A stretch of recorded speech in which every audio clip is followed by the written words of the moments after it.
everyone. In this video, I will explain how sounds are produced in the human vocal tracts. I will discuss the vocal tracts, vowels, consonants, and diphthongs, and talk about the place and the manner of articulation. Firstly, what is the vocal tract? Vocal tract is not something that can be explained on its own. It can be explained with its various parts. For better understanding, let's look at this diagram. This diagram shows the main organs that help us to produce the sounds.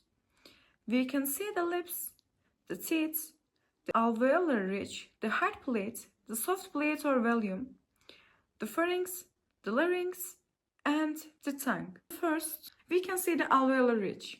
Alveolar ridge is the bumpy area behind our front upper teeth. The hard plate is the firm parts that forms the roof of the mouth. The soft plate is flexible tissue at the back.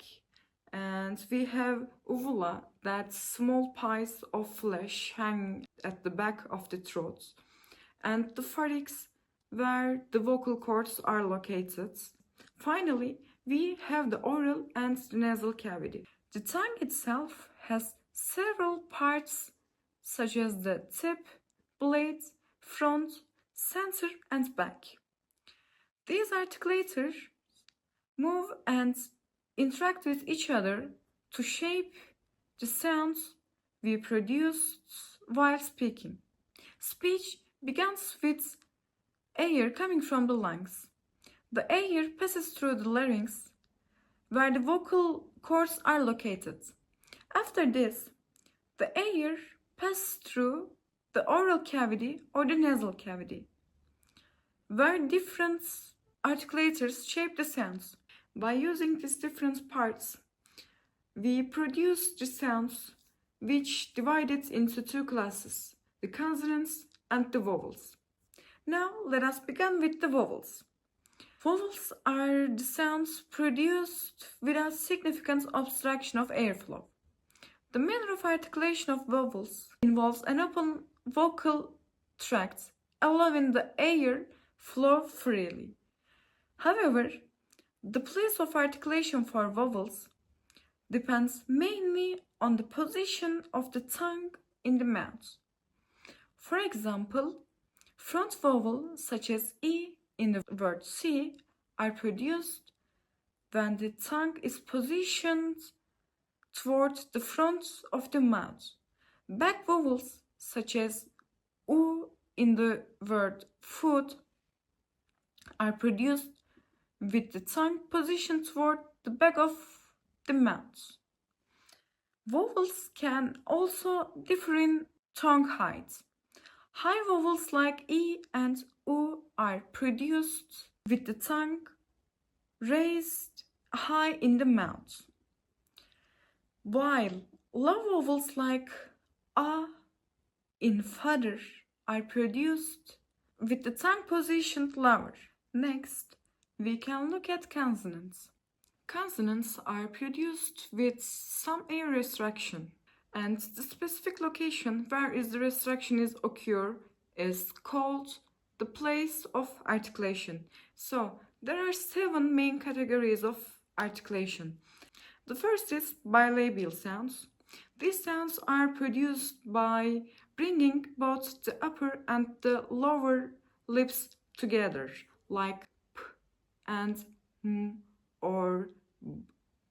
Labiodental. These sounds occur when the lower lip makes contact with the front teeth to make friction, like F or V. Interdentals are produced when we place tip of the tongue between the upper and the lower teeth to produce T sounds. The fourth one is alveolar.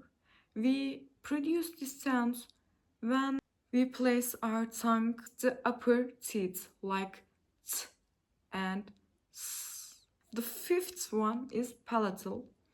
We produce these sounds when we raise the body of the tongue towards the heart plate at the roof of the mouth, most notably in the sound y, like yes. The sixth one is velar. These sounds are produced when the back of the tongue reaches the soft plates, like k and g. The seventh one is glottal.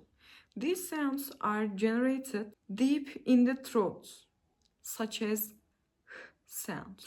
And if we come to the manner of articulation, we can say that the speech sounds also vary in the way of airstream is affected, as it flows from the lungs up and out of the mouth or nose.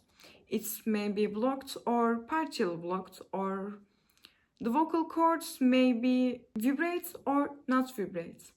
If the vocal cords are vibrate, then we produce the voiced sounds, and if don't vibrate, we produce voiceless sounds. And if the air is blocked, we produce oral sounds, but it is not blocked, we produce nasal sounds. There are 5 main categories for manner of articulation. The first one is plosives or stops. These sounds produced when some form of stopping is occurred in the airstream, and then let it go abruptly, like p, p, t, t, k. The second is fricatives. Fricatives are produced when we blocked the airstream and having the air pass through the very narrow opening, like f and s. The third one is affricates. These sounds produced when a brief stopping of the airstream is combined with an obstructed release, which causes some friction in the sounds ch in church. The fourth one is lickets. Letting the airstream flow around the sides of the tongue makes contact with the middle of the alveolar ridge, like l and r. The fifth one is glides, produced with the tongue in motion to or from the position of a vowel, like v and j. Finally, let us consider diphthongs. Diphthongs are vowel sounds that involves a movement from one vowel position to another within a single syllable. In terms of articulation, their manner involves a smooth glide between two vowel sounds, and the place of articulation changes during the sounds as the tongue moves from one position to another.